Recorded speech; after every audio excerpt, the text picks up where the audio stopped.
Can you guess who is this? This is Marilyn Monroe, a very famous American actress. Her net worth was around $7 million.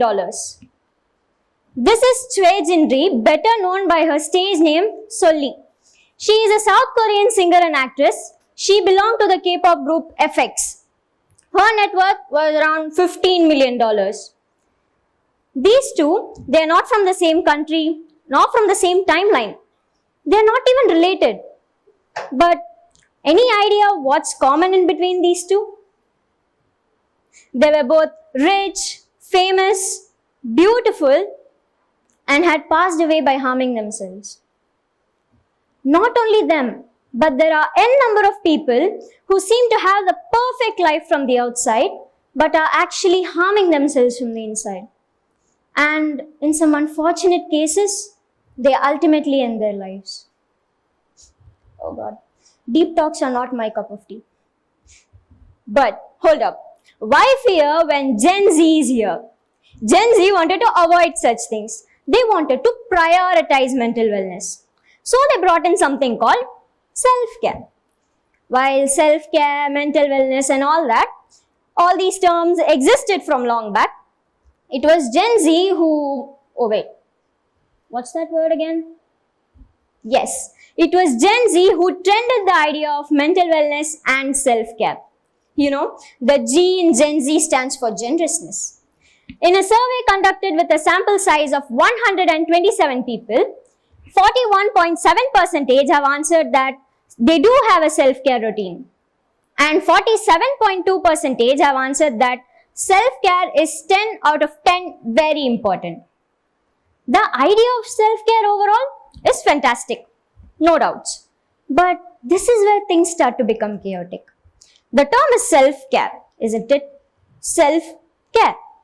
But why is it that we tend to adhere to somebody else's routine of self-care? You know yourself the best, you live your life. When you get hurt, it's you who knows where it hurts. Still, we stick to somebody else's idea of self-care. Why though? Now, that's a question only one person can answer. It's neither your mom, nor your dad, nor that best friend who has always helped you when it came to finding answers, but you. Yes, only you can find answer to that question, and I hope you do so by the end of my talk. Hello everyone, this is SUMAIYA ANJUM, a 16-year-old from KRMPublicSchool here to give my TED talk. And as a teen myself, I have came across a lot of these self-care techniques, some of which I'll be talking throughout. And I hope you have fun watching me debunk some of these stereotypical self-care trends. There is a term called glow up. For those who don't know, let me give you an example. You have a best friend, okay? You have a best friend. And that best friend, unfortunately, moves far away from where you live. Sorry guys, I'm so sorry. Fast forward to 4 years, you kind of lost touch with your best friend, but you do not want to let that friendship die. So you call them up saying, hey, let's meet up. And they agree. They look entirely different. When you actually look at them after 4 years, they look something like this. Do you get that? Now that's what a glow up is. It's more of like a pre and post puberty thing. A glow up, to be put in simple words, is a person who has attained the physique which is acknowledged and appreciated by the society.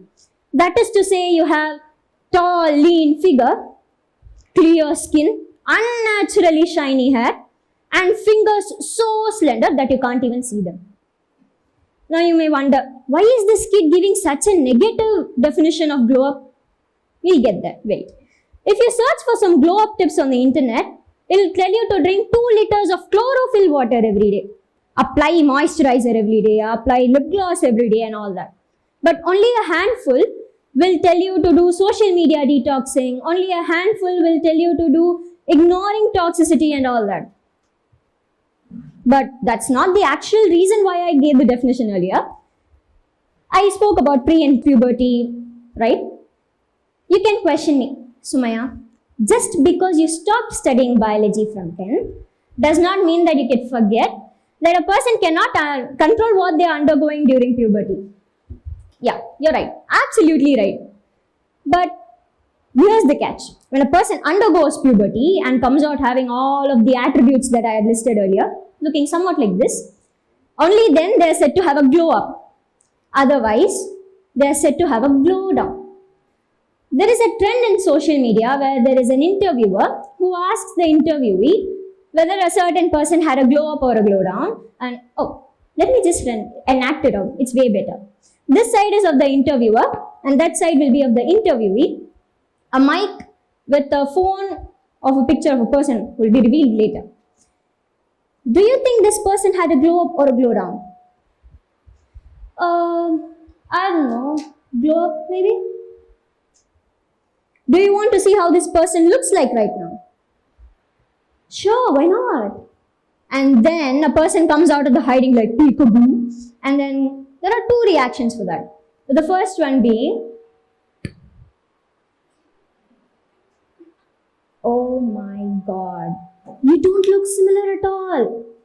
And the second one being, yeah, fine. But that does not end there, okay? That does not end there. The interviewer further goes on, asks the interviewee, can you rate this person out of 1 to 10? Seriously? Oh, sorry. Seriously? Like rating a whole human specimen out of 1 to 10? Honestly, this has toxicity written all over it. Maybe, just maybe, our wonderful Gen Z realized that. They realized the hollowness and the narrowness of this whole trend. Maybe they realized that their mantra is to spread mental health awareness alongside physical health awareness. Oh, talking about mantras, I hereby go on to the next trend, becoming that girl. One fine day, I was scrolling through Pinterest and I came across a video titled, Tips to Become That Girl. Naturally, I got curious, so I clicked onto that video. And here's how it went. So there is a girl, she wakes up at 5 a.m, it was written there. I'm not assuming anything. Then she tidies her bed, brushes her teeth, and then she starts journaling, gratitude listing, makes a to-do list, all while drinking her avocado smoothie in her glass sipper. And then she does yoga, showers, eats breakfast, and is off to a university. I got confused. I got very, very confused. I thought there was something in the video that I had failed to grasp. So I hit the replay button again and again and again. And only after watching it for like 4 to 5 times did I realize that I had successfully wasted my time. Yeah, that's me. Then I did the most obvious thing, which I should have probably done earlier. I googled it, and here's what I got. That girl is a person who wakes up at 5 a.m, meditates, drinks smoothies, journals, eats only healthy food, is successful in many ways, goes to the gym. Mutual funds are subjected to market price. Sorry, that came out in a flow, but terms and conditions apply, okay?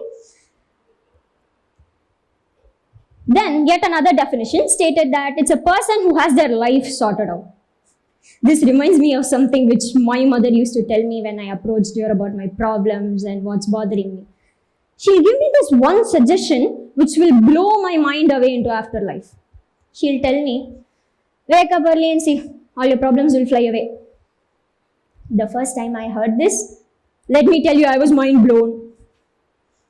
But that aside, the reason why I am telling that this trend is just another trend and is not something very useful is because it's a whitewashed version of the glow up trend. Let me explain. Do you think everybody here has the time and patience to wake up early in the morning, do journaling, gratitude listing, making avocado smoothies, skincare and all that? Do you think we have the time or we are patient enough? No. That's what I'm exactly saying. Each one works for a different person. All cannot have the same routine every day. On the contrary, if you take this trend, they have the same routine. The one which I told about earlier, except the mutual funds part, yes. Then, they are just, either everything actually worked out for them, or they are just, being trendy because they are Gen Z. Next, we have the 1%. becoming a part of the 1%. This is a new trend. It is just now blooming in the world of social media. And there are two sides to this trend. One has a more materialistic view on self-care, and one has a more holistic or overall view on self-care. I'll talk about the materialistic view first. These people here, they are very simple. Very, very simple. They want to become rich. See, that does not stop there. They want to become part of the 1%. And for your information, for your kind information, the 1% I am talking about here consists of the richest people in this planet. It consists of a person who's trying to start a whole civilization in Mars. Elon Musk, yes, by the way. And do you know what these influencers suggest for you to do? They ask you to do drop shipping. Drop shipping, for an example, in a market situation, we'll have a producer and a consumer, right? The consumer will order the product to the producer and the producer will deliver it to the consumer. But here, no, in drop shipping, the consumer will order the product to the drop shipper who does not have any stock, and the drop shipper will tell the producer that, hey, this person has ordered this from you, and the producer will deliver it to them. You basically become a third party. While drop shipping can have, be a really good side business, taking it up and making it your main business and hoping that it will make you part of the 1% is absolute foolishness. Drop shipping has a success rate of only 10 to 20%, and the people in the comment section of that video, they were like, OMG, all caps, send me the link ASAP, all caps, exclamation, exclamation, exclamation. That's it. I'm going to start a drop shipping business or N, which is right now, by the way. And this one's my favorite. Mama, your boy's gonna be rich. Look, as a fellow Gen Z, I do understand where they're coming from, due to inflation and all that. Even the rates of the basic necessities are at an all-time high.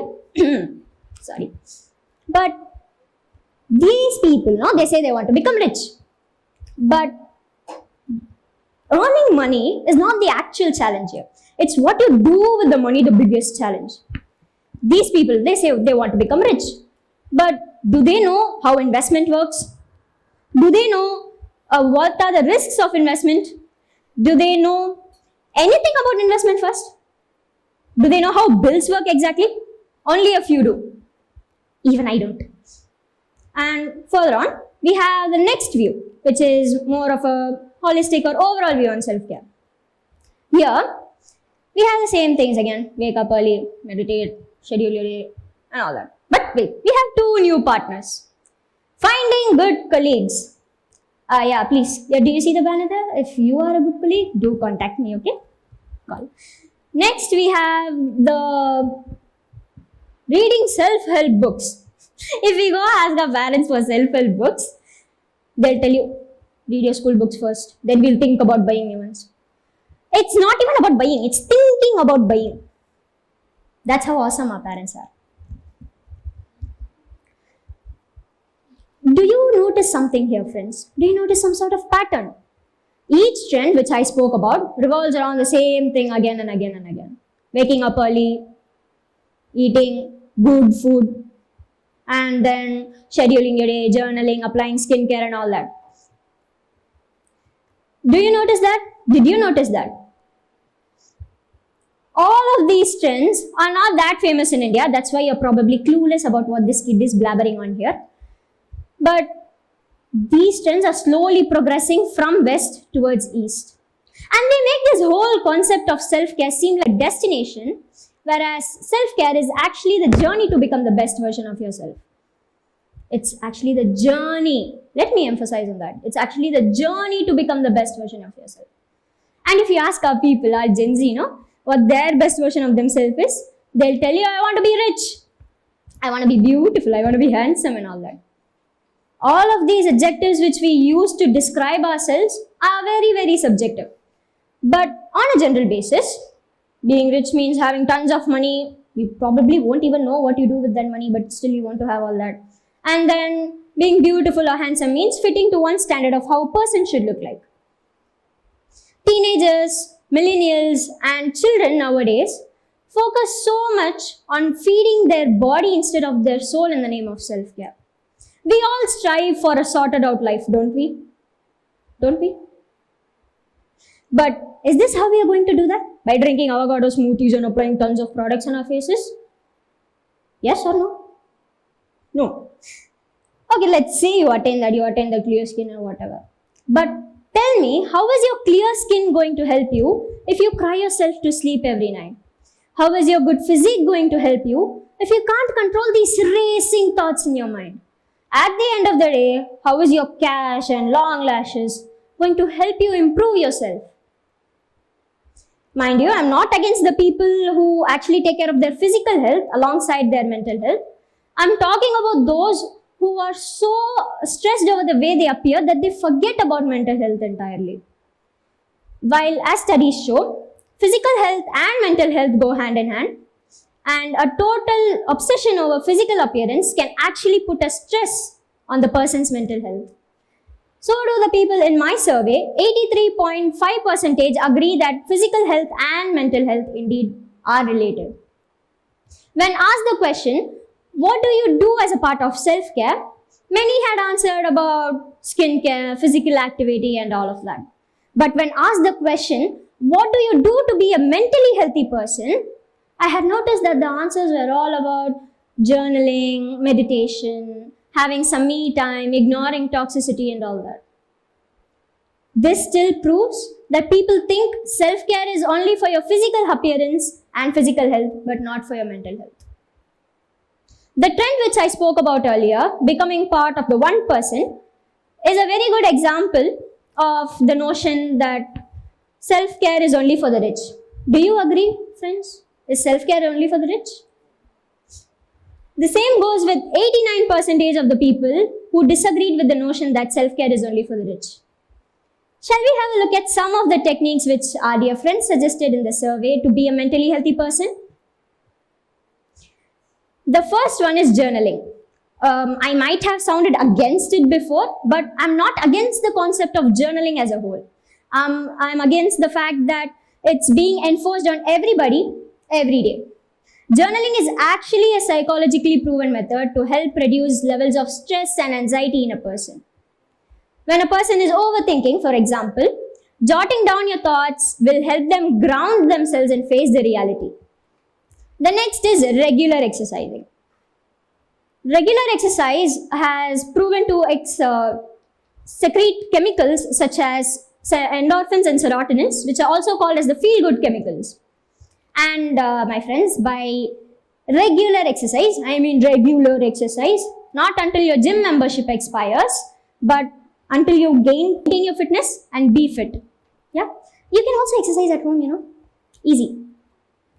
The next one is positive thinking. Positive thinking. Positive thinking is one of the suggested methods to be a mentally healthy person. Now, positive thinking in research conducted by Personality and Risks of Frailty, they show that 1,558, that was the sample size, positive thinking has actually reduced frailty, that is weakness, during old age.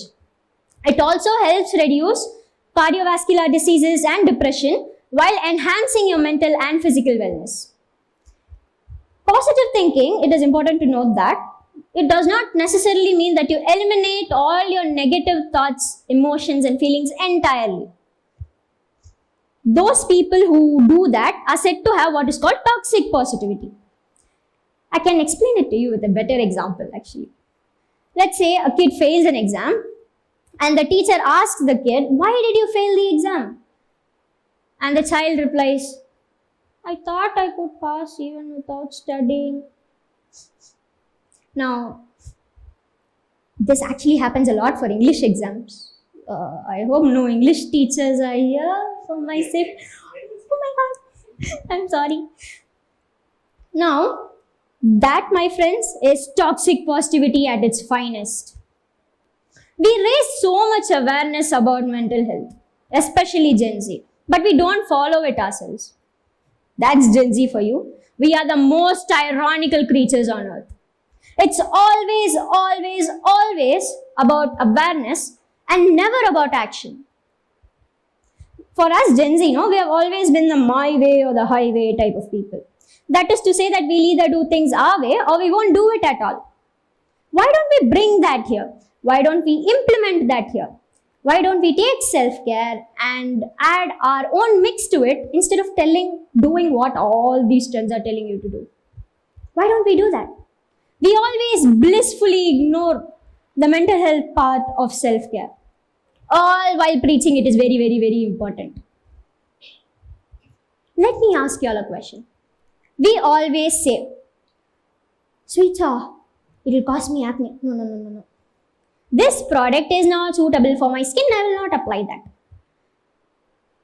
Rosemary water is the secret to my super healthy hair. But we rarely ever say, this environment is toxic for me. I need to find a way to get out of it. Overthinking is deviating me from reality. I should not commit to it. I should find a better way of relieving my stress. Why do we, in each and every step of our life, care so much about our physical health, dare I say physical appearance, rather than our mental health? Why? Again, that's a question only you can answer.